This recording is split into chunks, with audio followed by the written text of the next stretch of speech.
이에 사도와 장로와 온 교회가 그 중에서 사람들을 택하여 바울과 바나바와 함께 안디옥으로 보내기를 결정하니 곧 형제 중에 인도자인 바사바라 하는 유다와 실라더라. 그 편에 편지를 붙여 사도와 장로된 형제들은 안디옥과 수리아와 길리기아에 있는 이방인 형제들에게 문안하노라. 들은즉 우리 가운데서 어떤 사람들이 우리의 지시도 없이 나가서 말로 너희를 괴롭게 하고 마음을 혼란하게 한다 하기로 사람을 택하여 우리 주 예수 그리스도의 이름을 위하여 생명을 아끼지 아니하는 자인 우리가 사랑하는 바나바와 바울과 함께 너희에게 보내기를 만장일치로 결정하였노라. 그리하여 유다와 실라를 보내니 그들도 이 일을 말로 전하리라. 성령과 우리는 이 요긴한 것들 외에는 아무 짐도 너희에게 지우지 아니하는 것이 옳은 줄 알았노니 우상의 제물과 피와 목매어 죽인 것과 음행을 멀리할지니라. 이에 스스로 삼가면 잘 되리라. 평안함을 원하노라. 그들이 작별하고 안디옥에 내려가 무리를 모은 후에 편지를 전하니 읽고 그 위로한 말을 기뻐하더라. 유다와 실라도 선지자라. 여러 말로 형제를 권면하여 굳게 하고 얼마 있다가 평안히 가라는 전송을 형제들에게 받고 자기를 보내던 사람들에게로 돌아가되 바울과 바나바는 안디옥에서 유하며 수다한 다른 사람들과 함께 주의 말씀을 가르치며 전파하니라. 할렐루야. 오늘도 수요 예배 가운데 하나님의 크신 은혜가 있을 줄 믿습니다. 오늘은 계속해서 사도행전에 등장하는 예수님의 제자들, 오늘은 특별히 신라에 대해서 함께 말씀을 나누려고 합니다. 여러분, 신라 하면 가장 먼저 떠오르는 단어가 뭔가요? 바로 바울입니다. 늘 신라의 이름 앞에는 바울이 붙죠. 바울과 신라, 이런 식으로 말이죠. 그만큼 이 신라의 사역은 바울과 아주 밀접한 연관이 있었다고 볼 수가 있습니다. 여러분, 신라는 어떤 사람입니까? 먼저는 이 바울의 신실한 동역자였고 또 실루아노라는 이름으로 불리기도 한 인물입니다. 또 초대 예루살렘 교회의 지도자 중에 한 사람이었던 사람입니다. 신라가 처음 성경에 등장하는 것은 사도행전 15장인데요. 이 바울의 제1차 전도행이 끝난 후에 예루살렘에서는 처음으로 사도들이 모여서 회의를 열게 됩니다. 그 이유는 바울과 바나바가 섬기는 안디옥 교회에 문제가 생겼기 때문입니다. 당시 일부 유대인 크리스천 중에는 이방인들이라도 복음을 받아들였다면 유대인처럼 할례를 받고 또 율법을 지켜야 구원을 얻는다고 주장하는 사람들이 있었습니다. 그러다 교회 내에서는 유대인들과 또 이것을 반대하는 바울과 바나바를 중심으로 두 사이에 내분이 일어났습니다. 싸움이 일어난 것이죠. 이 싸움이 커지자 이 문제에 대해서 예루살렘 교회의 입장을 듣고 오라는 이유로 교인들이 바나바와 바울을 예루살렘으로 보내게 됩니다. 왜냐하면 당시 초대교회에는 베드로와 야고보가 있었기 때문이죠. 여러분, 베드로는 어떤 사람입니까? 예수님의 가장 지근거리에서 예수님의 말씀을 들었던 사람입니다. 그가 하는 말은 곧 예수님의 말씀을 대신한다라고 해도 과언이 아니죠. 야고보는 누굽니까? 야고보는 예수님의 형제였습니다. 누군가 어떤 사람에게서 물을 때 그 사람에서 가장 잘 아는 사람은 바로 그의 형제일 것입니다.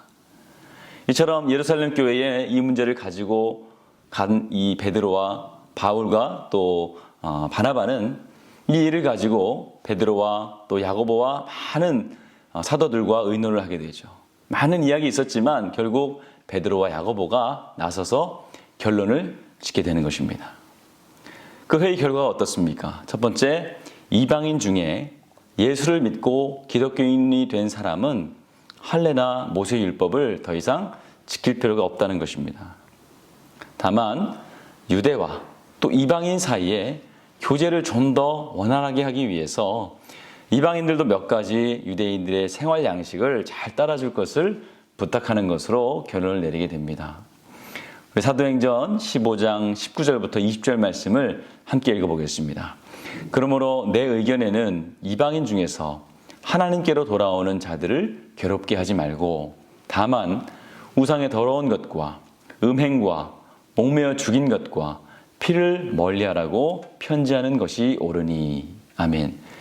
자, 문화적 차이가 있는 두 그룹이 만나서 교제할 때 가장 문제가 되는 것들은 바로 대부분 먹는 것들이죠. 이것을 먹느냐 마느냐, 이것은 끊임없이 초대교회 내에서 갈등을 일으키게 됩니다. 그래서 이 예루살렘 공회에서는 이방인들과 또 유대인들 사이에서 이 네 가지만 주의해서 조심해서 함께 교제하자고 결론을 내리게 되는 것이죠. 예루살렘 교회의 지도자들은 이러한 내용을 서신 형식으로 바울과 바나바에게 전해주게 됩니다. 이것을 가지고 안디옥 교회에 돌아감에 따라서 모든 싸움이 정리가 되는 것이죠. 자, 이때 예루살렘 교회에서 교회의 지도자 중에 두 사람을 뽑습니다. 그리고 바울과 바나바와 함께 그들을 안디옥으로 보냅니다. 쉽게 말해서 예루살렘 교회에서는 안디옥 교회로 선교사를 파송하게 된 것입니다. 바로 그 중에 한 명이 유다와 또 오늘 말씀의 주인공인 실라입니다. 이때 실라 이름이 처음 성경에 등장하게 되죠. 사도행전 15장 30절로 31절의 말씀을 보겠습니다. 그들이 작별하고 안디옥에 내려가 무리를 모은 후에 편지를 전하니 읽고 그 위로한 말을 기뻐하더라. 아멘. 자, 예루살렘 교회에 파송을 받은 유다와 또 신라와 유다는 안디옥 교회의 형제들에게 편지를 전해줍니다. 그리고 이것을 들은 안디옥 교회 사람들은 크게 기뻐하고 위로를 얻게 되죠. 근데 성경을 자세히 보면 이 유다와 신라는 단순히 편지만 전해준 것이 아니었습니다. 성경을 보면 신라를 선지자라고 이야기하죠. 여러분, 선지자가 뭐 하는 사람입니까? 하나님의 말씀을 전하는 사람입니다. 복음을 전하는 사람이에요. 실제로 신라는 얼마 동안 그들과 함께 머물면서 여러 말로 형제들을 권면하고 격려해 주게 됩니다. 사도행전 15장 32절로 33절의 말씀을 함께 읽겠습니다. 유다와 신라도 선지자라 여러 말로 형제를 권면하여 굳게 하고 얼마 있다가 평안히 가라는 전송을 형제들에게 받고 자기를 보내던 사람들에게로 돌아가되. 이것을 볼 때 신라는 예루살렘 교회가 이방인의 구원 문제와 같은 중요한 문제를 믿고 맡길 수 있을 만큼 당시 초대교회의 신임을 얻은 사람이었다는 것을 우리가 알 수 있습니다. 그리고 당시 유대인들은 이방인들과 상종을 하지 않았기 때문에 유대인인 신라가 아무 꺼리낌도 없이 이 이방인들과 만나고 교제했다는 것을 봤을 때 신라는 복음이 무엇인지를 정확히 체험하고 알았던 사람으로 우리가 생각할 수가 있습니다. 바울은 로마서 1장 6절 말씀에 복음에 대해서 이렇게 증언합니다. 내가 복음을 부끄러워하지 아니하노니 이 복음은 모든 믿는 자에게 구원을 주시는 하나님의 능력이 됨이라. 먼저는 유대인에게요, 그리고 헬라인에게로다. 아멘. 자, 복음은 어떤 겁니까? 복음은 능력입니다. 복음에는 능력이 있어요. 복음의 능력은 사람을 바꿔버립니다. 변화시킵니다. 바울도 복음을 만난 사람이었어요. 복음 때문에 깨어진 사람, 복음 때문에 완전히 새롭게 변화된 사람입니다. 그래서 바울은 이 복음을 부끄러워하지 않는다고 말씀을 합니다. 왜냐하면 이 복음은 모든 사람을 살리는 기쁜 소식이기 때문이죠. 자, 이것은 유대인이나 헬라인이나 이방인을 가리지 않고 역사하는 복음의 능력이라는 것을 바울은 잘 알고 있었습니다. 신라도 그런 사람이었습니다. 복음을 부끄러워하지 않았어요. 복음의 능력을 알고 그 복음 때문에 깨어진 사람, 복음 때문에 삶이 완전히 변화된 사람이었습니다. 그래서 복음을 위해서는 죽음도 각오하는 것입니다. 복음을 위해서 지금 예루살렘에서 안디옥으로 가는 것입니다. 복음 때문에 이 수고를 마다하지 않는 것이죠. 복음 때문에 목숨을 아까워하지 않는 사람, 하나님이 가라고 하시면 가는 사람, 그 사람이 바로 복음을 진짜 경험한 사람인 것입니다. 신라는 안디옥 교회에서 성도들을 만나고 사역을 합니다. 그 모습을 누가 지켜보느냐? 바로 바울이 지켜봅니다. 아주 유심히 지켜봐요. 여러분, 우리가 하는 것들, 여러분들이 하는 모든 사역을 아무도 안 보는 것 같지만 누군가는 유심히 지켜보고 있습니다. 먼저는 하나님께서 지켜보고 계시죠. 그러나 하나님만 보시는 것이 아니라 누군가 어떤 사람은 여러분들의 사역을 지켜본다는 겁니다. 진짜 진주를 볼 줄 아는 사람, 진짜 보화를 발견할 수 있는 사람은 여러분들을 보면서 여러분들 안에서 진짜 복음을 발견한다는 겁니다. 복음을 알고 이것 때문에 목숨을 바칠 수 있는 사람은 그렇게 일하는 사람을 발견할 수 있고 그런 사람을 인정해 준다는 겁니다. 여러분이 하는 모든 사역은 결국 하나님께 인정받을 것이고 또 누군가에게 인정을 받게 된다는 것입니다. 아, 저 사람이 바로 나와 같은 부류구나. 진짜 복음을 아는 사람이구나. 바울도 복음으로 사역하는 이 신라를 보면서 이러한 것을 느꼈습니다. 깊은 신뢰감을 느끼게 돼요. 이것은 후에 바울이 바나바와 헤어지면서 신라를 자신의 이방 선교의 동역자로 선택하는 결정적인 계기가 되는 것입니다. 바울은 바나바와 헤어진 후에 전도여행을 계속하면서 자신의 복음 사역에 합당한 인물로 예루살렘 교회의 지도자 중 한 사람이었던 신라를 선택하게 됩니다. 왜 그렇습니까? 바로 복음 때문에. 바울은 우리가 잘 알고 있듯이 아주 강직하고 또 까다로운 성품의 사람이었어요. 모든 사람과 누구와도 잘 어울리는 그런 둥글둥글하고 서글서글한 사람이 아니었습니다. 바나바와도 그렇게 오랫동안 사역했던 바나바와도 마음이 맞지 않을 때는 언제든지 갈라설 수 있는 칼과 같은 사람, 대쪽 같은 사람이었어요. 그런 그에게도 신라는 마음에 맞는 친구였고 또 동역자요, 복음을 부끄러워하지 않는 진짜 그리스도인이었다는 것이죠. 일을 할 때는 여러분 마음이 맞는 사람, 같은 가치를 가지고 공유하는 사람을 만난다는 것이 얼마나 큰 축복인지 모릅니다. 특별히 주의 일은 더 그렇습니다. 신라는 율법으로부터 자유하게 하는 복음에 대해서 바울과 이해를 같이 할 수 있는 사람이었습니다. 내가 죽으러 가는 곳에 그곳에 나도 갈 수 있는 것이죠. 바울이 복음 때문에 죽을 수 있다면 나도 바울과 함께 죽을 수 있는 사람. 아무리 성격이 좋고 사람이 좋아도 복음의 본질과 형식이 서로 다르면 이것은 동역 자체가 불가능한 것입니다. 물론 바울은 신라를 선택하면서 여러 가지를 고려했을 겁니다. 그도 그럴 것이 1차 전도 여행 때 바나바와 마음이 맞지 않아서 크게 싸운 일이 있었어요. 신중하게 고르고 또 골랐습니다. 신앙도 보고 또 그의 출신 선부도 보고 능력도 봤을 것입니다. 그러나 그것 위에 복음에 대한 열정을 보았다는 것이죠. 그렇게 바울은 신라와 함께 이제 전도 여행을 떠나게 되는 것입니다. 바울과 신라는 함께 전도한다는 것이 너무나도 큰 의미입니다. 왜냐하면 먼저 예루살렘 초대교회 지도자였던 신라가 바울의 전도 여행에 동참했다는 것은 이 바울의 이방인 선교가 이제부터는 예루살렘 교회, 다시 말해서 초대교회의 강력한 지원을 받게 되었다는 것을 의미합니다. 그것은 베드로의 지원이고 또 야고보의 지원인 것이죠. 따라서 바나바를 대신한 신라의 동역은 여러 가지 면에서 바울에게는 큰 힘이 되었다는 것입니다. 그래서인지 바울은 서신을 적을 때마다 신라와 함께 사역하는 것을 강조하는 것을 볼 수가 있습니다. 보통 바울의 서신을 보면 바울이 서신을 적으면서 자신의 이야기할 때 1인칭 단수인 내가라는 표현을 많이 씁니다. 내가 이렇게 했다. 나 바울은. 그러나 특이하게도 다른 서신들과 달리 이 데살로니가서를 볼 때 1인칭 보수인 우리라는 표현을 더 많이 사용하고 있습니다. 우리가 이렇게 했다.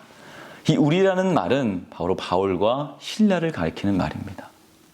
바울의 사역이 곧 신라의 사역이고 또 그의 신라의 사역이 바울의 사역이 된 것이죠. 바울이 가면 신라도 가고 바울이 고난을 당하면 신라도 같이 고난을 당하는 겁니다. 왜? 복음 때문에. 복음으로 뜻이 맞기 때문에 이 사람이 하는 것이 내가 하는 것이고 내가 가는 것이 이 사람에게도 가는 것이죠. 바울과 신라가 빌립보에서 귀신 들린 여종에게 여종을 만나고 또 귀신을 쫓아낸 사건을 우리가 볼 수가 있습니다. 귀신을 쫓아낸 사건으로 감옥에 갇히게 될 때에 그때 바울과 함께 감옥에 갇힌 사람이 누굽니까? 바로 신라예요. 사실 그 자리에는 신라만 있었던 것이 아닙니다. 디모데도 있었고 누가도 바울과 함께 있었습니다. 그런데 결국 바울과 함께 옥에 갇히게 되는 사람, 함께 고난받는 사람이 누구입니까? 바로 신라였다는 것이죠. 이것을 볼 때 신라가 얼마나 바울과 마치 한 사람처럼, 한 몸처럼 사역하고 있는지를 우리가 알 수 있습니다. 한 몸과 한 뜻으로 한 목표를 향해서 가는 이 두 사람의 사역을 우리가 엿볼 수 있는 사건이죠. 이 두 사람이 옥에 갇혔게 된 사건을 우리가 좀 더 보면 빌립보에서 귀신 들린 여종을 만나게 됩니다. 이 여종이 점을 치면서 주인들에게 많은 돈을 벌게 합니다. 얼마나 실력이 좋았는지 주인이 한 명이 아니라 여러 명이었다고 성경은 기록해요.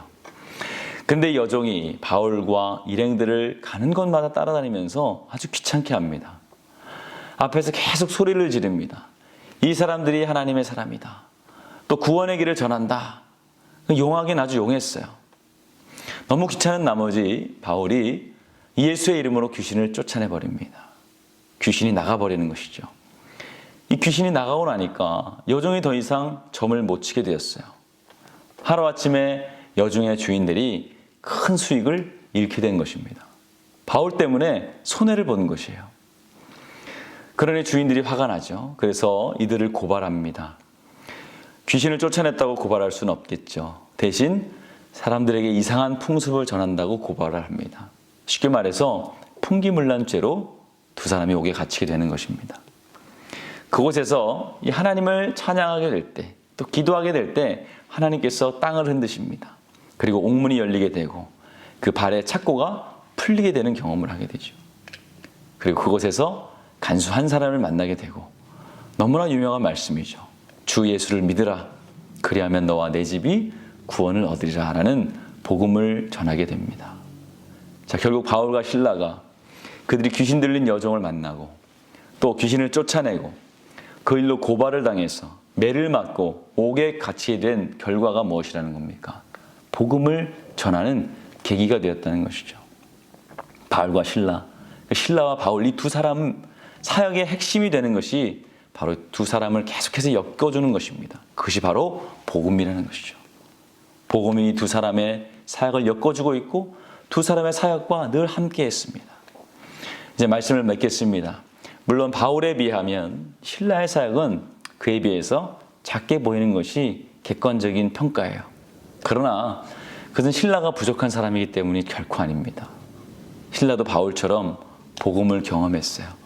복음을 만나고 복음의 능력을 아는 사람이었습니다. 복음 때문에 목숨을 바칠 수 있는 사람, 복음 때문에 고난당할 수 있는 사람이었어요. 또 실라도 유대인이었습니다. 그리고 로마 시민권자였어요. 예루살렘 교회의 지도자였어요. 헬라파 유대인으로였기 때문에 이방인들의 문화를 잘 알고 있었습니다. 그래서 이방인 선교에 바울만큼이나 부족함이 없었던 사람입니다. 또 그는 로마 시민권자였기 때문에 그들의 언어에도 능숙한 사람이었습니다. 그럼에도 그는 끝까지 바울과 함께 사역을 해나갑니다. 물론 혼자 할 수 있었지만 바울과 함께 늘 겸손하게 사역을 했어요. 왜 그렇습니까? 복음을 위해서. 복음을 위해서라면 그는 얼마든지 목숨을 바칠 수 있었어요. 마찬가지로 복음을 위해서는 얼마든지 자신의 유익, 자신의 성공, 자존심 죽일 수 있었습니다. 복음을 위해서 죽을 수 있는 사람, 그 사람이 바로 실라였다는 것이죠. 물론 우리가 앞장에서 일하는 것 다 중요하지만, 앞장서서 일하는 것이 중요하지만 이 복음 사역의 뒤편에서 동료 사역자를 묵묵히 돕는 일 또한 중요하다는 것을 우리가 실라를 통해 볼 수가 있습니다. 더군다나 실라는 바울에게 뒤처지지 않는 능력과 권세를 소유하고 있었음에도 불구하고 그는 철저하게 자기의 목소리를 낮추고 바울과 동역을 했고 선교팀의 화합을 위해서 최선을 다한 사역자였습니다. 동역자들 간의 이러한 겸손과 협동이야말로 복음 전투를, 복음의 전파를 승리로 이끄는 원동력이라고 할 수가 있겠습니다. 우리의 교회 안에서 사랑하는 성도 여러분들이 어디에 있든지 어느 자리에 있는지 실라와 같이 복음 전파와 또 하나님의 영광을 위해서 자신의 모습이 사람들 앞에 잘 드러나지 않는다 해도 또 칭찬과 박수 받는 자리가 아니라고 해도 겸손히 최선을 다해서 봉사하시고 헌신하시는 여러분들 되시길 바랍니다. 그러한 귀한 일꾼들이 되시기를 바랍니다. 비록 발은 착고에 채워지고 몸은 매를 맞고 뼛속까지 아픔을 겪고 잠 못 이루는 밤을 보낸다 할지라도 감옥에 갇힌 바울과 실라를 우리가 생각해 볼 필요가 있습니다. 그들은 이러한 암담한 상황 속에서도 복음이라는 이름하에 함께 동역을 했고 복음 때문에 고난을 당했고 복음 때문에 낮아질 수 있었던 사람들이죠. 오늘 우리가 신라를 통해서 한 가지 배워야 할 것은 복음 때문에 목숨을 바칠 수 있는 삶, 복음 때문에 어디든 갈 수 있는 삶, 복음이라면 내 자존심도 또 내 영광도 내려놓을 수 있는 그러한 삶일 것입니다. 오늘 이러한 삶을 사셔서 다 복음 안에서 주님의 큰 일꾼 되시는 저와 여러분들 되시길 주님의 이름으로 축원을 드립니다. 기도하겠습니다. 좋으신 하나님 감사합니다. 오늘도 우리에게 귀한 말씀을 통하여서 주님의 뜻을 알게 하심을 감사합니다. 복음으로 나를 새롭게 하신 하나님, 복음을 경험하고 복음으로 살아나는 사람과 같이 우리도 복음의 능력을 알기에 복음을 전할 수 있는 귀한 사역자들 될 수 있도록 도와주시옵소서. 어디에 있든지 많은 사람들 돕는 자 되게 하여 주시고 또 주의 사역을 위해서는 언제든지 자신의 것을 내어놓을 수 있는 겸손한 신라와 같은 사람들 될 수 있도록 도와주시옵소서. 지금은 우리 주 예수 그리스도의 은혜와 우리 하나님의 크신 사랑과 성령의 감동하심이 오늘 함께 예배드리는 모든 성도들 머리 위에 이제로부터 영원토록 함께하여 주시기를 간절히 축원하옵나이다. 아멘.